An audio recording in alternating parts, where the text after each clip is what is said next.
Hello, salut, buongiorno, and welcome to another episode of the Traveler's Haven podcast series, where we will be looking at all things true travel professionals need to hear. I'm Sam, and I'll be your host. So, in the last episode, we took some time to appreciate the whole of Canada and everything it has to offer. So, for today, we are back to the heart of the show with a nurse that experienced the wonders firsthand and all the while helping and healing people for the better. I'd like to welcome Nurse Kieara Celina. Hi, Kieara. Hi, thank you so much for having me. Yeah, it's no problem. For anyone unaware, Nurse Kieara has been a long-standing guide to new nurses in the field, whether it be coming to Canada for licensing or resume details to set you apart. She has been there for everybody, and her content has no doubt helped hundreds of nurses find their own path. So I'm really happy that you could join us today. I have just a small selection of questions that I want to ask you, and we can jump right off into it if you want. Yeah, we can jump right in. Thank you. Thank you for the intro. Very nice. No problem. So, to start us off, could you tell my viewers a bit about yourself and the different occupations that you have? My name is Kiara. Like Sam said, I'm 28. I am a travel nurse, originally from born and raised in Montreal, but I also lived in Ottawa, and I'm now based in BC. I have been a nurse for 6 years, but I've been in the nursing field for 8 years. So prior to becoming a nurse, I was a care aide, and I didn't really have many jobs before nursing. I got into nursing school when I was 19, so I was quite young. I became a nurse at 21 years old. So that's pretty much been the main thing that I've done through all of my adult years so far. Okay, and could you just share what type of that you are, what you do? Oh my God, I've done a lot of different types of nursing. So initially I started off in long-term care, so I worked with the elderly population a lot. Currently I'm traveling, so I'm doing acute care, so I'm working in hospitals and I'm kind of floating around different floors, so I could be on pretty much any unit wherever I'm needed. That's where I go. But I have experience in cosmetic nursing, so Botox, fillers, just beauty. And I also did teach for a little while as well, carried specifically. Okay, dang. So you taught like nurses that were inexperienced? They were basically studying to become nursing assistants. I see. Okay. Okay, wow. So you have like quite the cultured background, quite the large repertoire. I think so. So you talked about the fact that you'd been a nurse for 5 years, but then you started travel nursing right at that fifth year mark. And I wanted to know if that was something that you just got into because you wanted something new, or was there something that got you interested in it? hmm So I've been a nurse for 6 years. I started doing agency work at my 2 year mark. And I think the main thing that kind of attracted me to it was one, the flexibility. As a travel nurse, you have the option to kind of work when you want, not work when you want. Of course, everybody knows it also pays more, but you also get to travel and explore different places while working as well. So that's kind of what drew me to it, just the flexibility and having control over my schedule. Hmm. Okay. Did you know any travel nurses in the same field, or was it just something that you saw and you were like, you know what, I'm going to do it? I always knew I wanted to travel from since I was in nursing school. When I used to watch like different nurses on YouTube, TikTok wasn't really like that big back then, but when I used to watch nurses online, I saw nurses travel nursing. I saw, their quality of life, and I always knew I wanted to be a travel nurse. So. Okay. And so how long had you been travel nursing? Are you still doing it, or did you do it and then now you're not? No, I've been doing it for 4 years. When I first started agent working for agencies, I was doing it locally. So at the time I was living in Ottawa, but I was basically doing the same thing that you would be doing as a travel nurse, just locally. So going to different facilities, local facilities, and helping them staffing shortages. Now I travel out and I go a bit further. So I still am travel nursing. I'm actually on a travel nursing contract right now. Okay. Okay. And what's your experience been with it so far? Like, not just, how the places have been that you've been to, but like have you ever had any issues with accommodations or with the staffing agencies that you've worked with? Has it been generally good, or do you think like there are some problems with it? Generally it's been good. I think the very first contract that I had was not that good of an experience, but that was my very first contract. I wasn't used to travel nursing contracts, so there were small clauses in it that I wasn't aware of, and I ended up losing some money. But after that, all my experiences have been generally good. Okay. Could you give me sort of just a like a quick rundown of any of the ones that you can remember that like Mhm. just in order that they came? Like the negative ones. Well, I mean just all of them, but if you want to point out the negative ones, that would be great too. Okay, I'll talk to you about the negative experience. So what happened was I signed a contract, and sometimes with travel nursing contracts, they will either provide you the housing and they will pay it, you don't have to worry about it, or they'll say you pay for the housing and then we'll reimburse you on your first check. So that was my very first contract, and that was the agreement that I was going to pay for the Airbnb and then I would be reimbursed. So I paid for the Airbnb for the month. It was only a 1 month contract, but it was like $3,000 for the month, and it actually ended up being a very unsafe contract. The work situation wasn't safe. I wasn't getting proper training. It was just really dangerous, and I was afraid for my license. I didn't want to put my license or any of my patients at risk. So I brought that situation up with my agency, who then brought it up with the facility. And I guess they got mad that I pointed those things out, so they canceled my contract. And when they canceled my contract, I was fighting to get my reimbursement, but there was a clause that said that if that they basically had the right to cancel the contract for any reason, and that if it was canceled before the end date, that I would be responsible for the whole housing cost. So I ended up having to pay not only my own personal rent back home, but that extra $3,000 for the Airbnb that I was staying at. No, that is awful. Yeah. But after that, all the other contracts I've gotten, well, now I don't do any prepayment. So they have to, I just make sure that the agencies take care of the housing fully. The only thing that I would do is pay the flight and then they'll reimburse me back. But aside from the flight, I don't pay anything housing. Okay. And is there, when you look for housing, is there anything that you make sure to like stipulate on? Like, I want this, I don't want this. Typically, I will just ask them what the budget is, what the monthly budget is for the housing, and I will just look for it myself. And then I just send them the housing. That way I'm sure that I'm getting something that I'm gonna be happy with. Okay. Do you use Airbnb to find housing? Yeah. Okay. Usually I use Airbnb, or sometimes they'll provide you a hotel. So usually for shorter contracts, like a month to a month and a half, they will give you maybe a hotel room with a kitchenette. But for longer contracts, like 3 to 6 months, they will put you in a proper apartment. Okay. Okay. And so you're originally from Montreal and Yes. you've done travel nursing, so I have to ask the question, do you prefer Montreal to any or to any, sorry, I should say Quebec, to any of the other provinces that you've been to?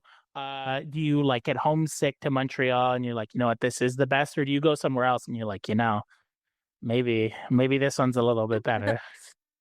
I love Montreal. I will always love Montreal, but I have fallen in love with the West Coast. BC is just for me the mountains, the sea, the better weather Yep. compared to Montreal. I love BC. I love Montreal too. I don't want to say Vancouver is better than Montreal, but in some ways it is. No, I can understand that. But I'm assuming you still get homesick from Montreal, right? Like home is where the heart is for sure. I do. I do. I do, for sure. And so I already asked what your experience with the accommodations are, but other than that one time that you had difficulty finding the housing that I mean, you found the housing, but then things just went like awry, let's just say. Uh, so has the housing ever been like problematic since, particularly like staying in the housing, the people that you're staying with? Not maybe when you're in the hotel, I can imagine it's a little bit better, but when you're staying in the Airbnb, are the people that you're around ever problematic? So some agencies will put you in shared housing, but I don't. do shared housing, so I always make sure that I'm always going to be in my own apartment or my own hotel room. I've never been on an assignment where I had to share accommodation with somebody else. Okay, okay. Having spent a sizable portion doing both travel nursing and staff nursing, is there one you would say you prefer over the other? Travel nursing, Okay, yeah. travel nursing, agency nursing. Yeah. Okay, any particular reason, or is that it? It's just that easy.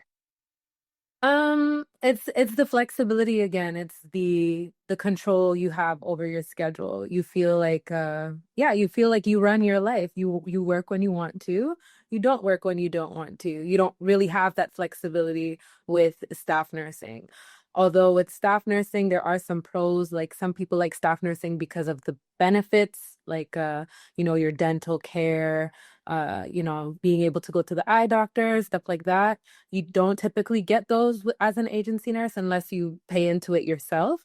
But I take the travel nursing pay and then I'll take the flexibility that comes with agency nursing over staff any day.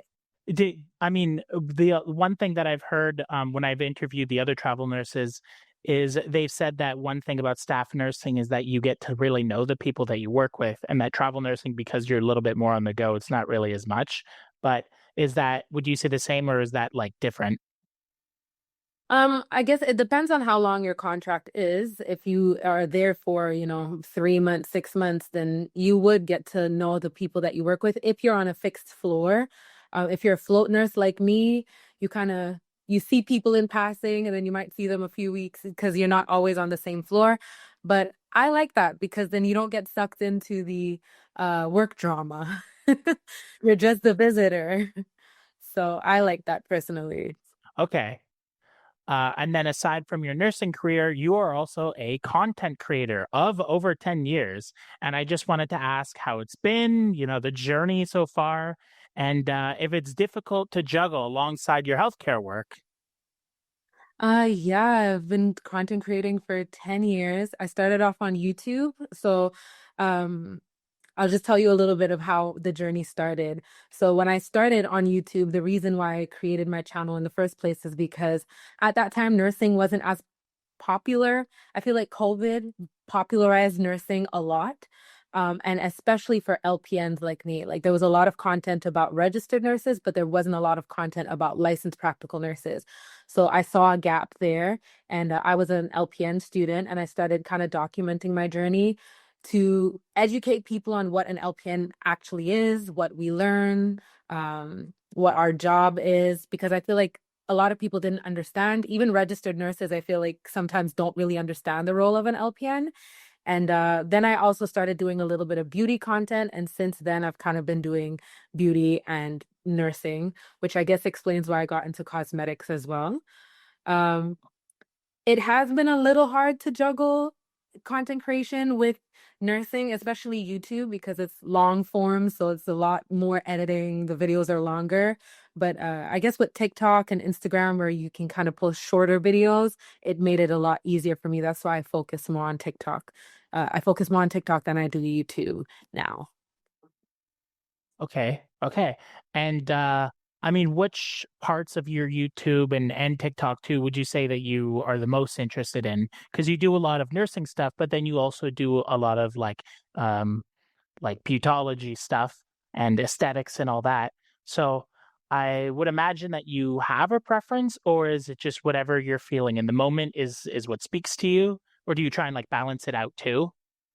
I do both. I actually have two TikTok pages. So I have one that's mainly focused on beauty and content creation. And then I have my nursing that's more focused on nursing. Okay. So I like teaching people a lot. So whether I'm teaching about content creation or teaching about nursing, it doesn't really matter. I just like adding value. So I like both of them equally. Okay. And I know that recently you had a little bit of trouble with, or semi recently, I should say, with your social media platforms. And I just wanted to know if you could talk about that just a bit. Yeah, so last year, I noticed that there was like an influx of bot followers on my on one of my TikTok pages. And I didn't really know what it was that was happening, but then I found out that somebody was paying to bot attack my pages because they were basically trying to get me suspended. I guess they had a problem with my growth, or I don't know if I'm assuming this is somebody that I know personally. I don't know who it is, but yeah, they started buying me bot followers. It stopped for a while because I kind of stopped posting on that TikTok page, and then I created my other one secretly and grew it secretly. Same thing with my Instagram, and then I kept my new Instagram secret as well. And one day I just decided to share it on my personal Instagram page. And then the bot started again within 5 minutes. So I knew it wasn't a one-time thing. It was somebody who was actively watching me and bot attacking my pages. And it still happens up to this day. Like I just got bot attacked like 3 weeks ago. The thing is, Instagram slowly removes the bots, but I guess they're kind of tracking me. So every time their bots are like almost gone, they just buy me a new set and they just keep doing it over and over again. That's crazy. I don't even really understand like why that is really absurdly first of all mean to do, but also like a dedicated like hateful sort of thing. Like why do you? I don't want to get like too much into it, but I mean, do you know why? I feel like there can't even be a reason. I don't know. I have no idea who it is. I feel like if I knew who it is, then maybe I could try to understand why, but I'm always in my corner, travel nursing away from everyone, away from the mix. I don't know why they're doing it, but they're doing it. But it hasn't really affected my accounts much. I feel like my old TikTok page, it did slow it down a little bit, but I found that as long as I keep posting high quality, valuable content, I'm able to kind of like surpass the attack, if that makes sense. So I'm not as triggered as I was when it first was happening because I wasn't sure if it was going to destroy my page or not. But now that I know it doesn't really matter, I don't really mind much. I mean, it's their money. If they want to keep using their money to do it, there's nothing I can do. I don't even. Yeah, I guess. I mean, yeah. Okay, yeah. And to finish off, I have one last question. Is there anything you'd like to say for a potentially struggling content creator or a fatigued nurse that might be watching? Just any words of wisdom. For a content creator, focus on your audience and what they want instead of what you want. This is why I like posting, I like teaching a lot because I find that adding value and educating people, they have viewers can be a little bit selfish. So there has to be something in it for them. So as long as you're educating and adding value, it'll draw people in more than like more selfish, not selfish content, but more self-centered content like vlogs and stuff. You can do that once people get to know you, but when you're building, focus more on adding value. And for a fatigued nurse, do travel nursing Okay, fair enough. or agency nursing. You'll have a lot more control over your life. Okay. Okay, well, I mean, that's pretty cut and dry. I feel like that's pretty good advice, right? I mean, most of the exhausted nurses that I know are staff nurses that are giving way more than they gain from facilities. And I mean, it sounds mean because people are like, you're supposed to do it for the patients, but you're also supposed to take care of yourself as well and prioritize yourself. You can't put other people first and then completely neglect yourself. You have to take care of yourself. So agency nursing allows you to kind of have control over your schedule so that the days where you're feeling super exhausted, you don't have to go into work. You can take a little break and recalibrate before going back in. Oh yeah, if there's anything I'd learned doing this for as long as I've been doing, which to be fair isn't very long, but is that burnout is I mean, I've seen it repeated so many times that burnout is very real in nurses and happens very quickly. Doesn't matter the good you're doing, eventually it starts to wear on you. It does. It does. Yeah. And well, I think that's a good place to leave off. I think so too. So thanks again for coming onto the show. I'm really happy that you joined me, and I think that you have brought up some very interesting things, and I hope that the people that watch this think so too. Thank you so much for having me. I was super happy to be here. Very exciting.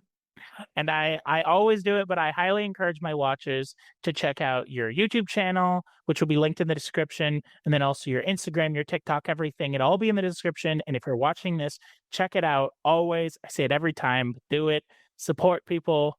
It's just that easy. It's just that easy. Yes, it's just that easy. And I've been Sam. This has been Traveler's Haven, and I wish you safe travels.